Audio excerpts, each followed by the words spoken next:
Selamat datang.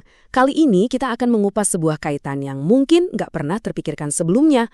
Kaitan antara sebuah permainan papan yang kita semua tahu dengan beberapa krisis terbesar yang sedang dihadapi dunia kita. Mungkin kedengarannya aneh ya, apa hubungannya coba? Tapi jawabannya ternyata menunjukkan sebuah koneksi yang sangat kuat dan jujur aja cukup mengejutkan. Yuk kita telusuri bareng-bareng. Oke, kita mulai dari yang paling gampang dulu deh, monopoli. Siapa sih yang nggak tahu permainan legendaris ini, ya kan? Tujuan monopoli itu kejam loh kalau dipikir-pikir. Tujuannya itu bukan cuma biar kita jadi kaya, tapi tujuannya adalah untuk membuat semua pemain lain bangkrut total. Dan strateginya, wah jelas banget. Beli properti sebanyak-banyaknya, kumpulin uang sewa, kuasai satu warna, biar sewanya makin gila, dan ya udah, habisi lawan satu persatu sampai mereka nggak punya apa-apa lagi.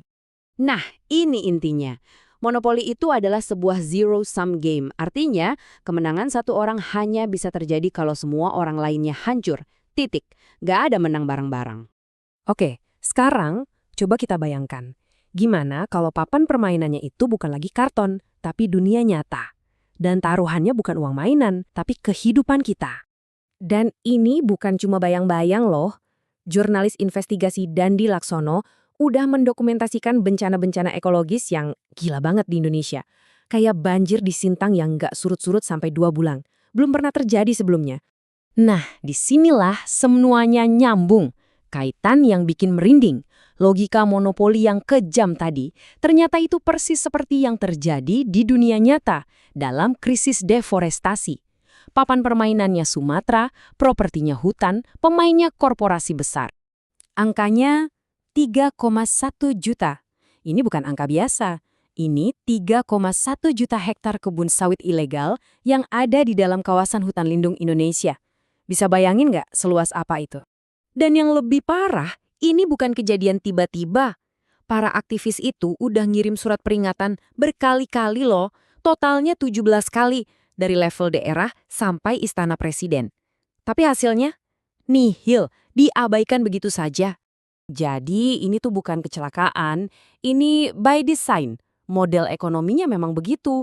Keuntungan buat segelintir orang, tapi biaya kerusakannya ya ditanggung sama masyarakat lokal dan lingkungan. Oke, ini bikin kita mikir lebih dalam lagi kan. Sebenarnya uang yang dipakai di permainan global ini tuh apa sih? Aturan mainnya kok bisa semerusak ini? Nah, menurut cendekiawan Syekh Imran Hussein, ada satu akar masalahnya. Letaknya ada di sistem keuangan kita sendiri. Tepatnya di konsep yang namanya riba atau bunga.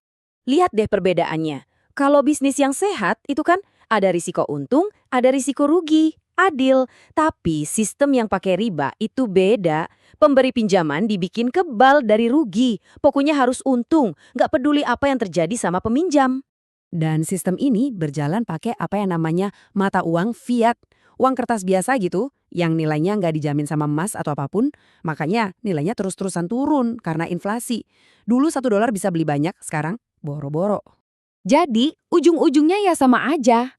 Sistem ini dari sananya udah dirancang buat bikin yang kaya makin kaya, dan yang miskin ya makin susah. Persis kan kayak akhir dari permainan monopoli? Wah, pusing juga ya. Kalau papan permainannya, aturannya, bahkan uangnya itu sendiri yang jadi masalah. Terus gimana dong? Apa kita bisa ganti permainannya? Ternyata ada beberapa gagasan nih. Solusinya bukan cuma nambal sulam, tapi mengubah aturannya secara fundamental. Kembalikan tanah ke masyarakat lokal, bangun ekonomi dari keanekaragaman hayati kita, bukan cuma satu tanaman aja. Dan yang paling penting, pikirin ulang sistem uang yang lebih adil. Nah, ini dia pertanyaan pamungkasnya. Aturan main yang sekarang ini kan yang menciptakan dunia kita saat ini. Pertanyaannya, siapa yang berhak menulis aturan yang baru? Karena untuk bisa menuntut sebuah permainan yang berbeda, pertama-tama kita semua harus paham dulu aturan main yang lama.